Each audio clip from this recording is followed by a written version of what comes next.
Combining cells using flash fill. Here we are in our fruit sales workbook, and what we're going to do is we're going to create a column label here in J4. It's right next to our data set right in here. So over here we're going to create a label for this new column, and it's going to be called UPC/description.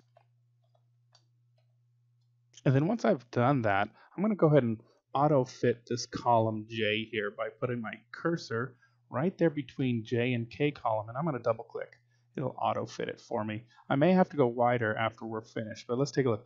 In this case, we're going to combine our UPC and item description into a single cell. So I begin by typing in whatever's here in this record for the UPC. And in this case, it's 4019. And then I'm going to do a space, hyphen space, because I want to have that separating the two values. Next, I'll put in Apple Macintosh.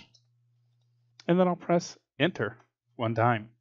So just to review, I've identified the UPC and the item description for this first record.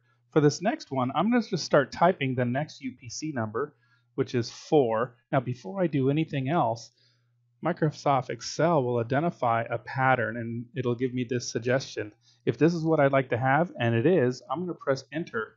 And when I do, it populates my entire column of information.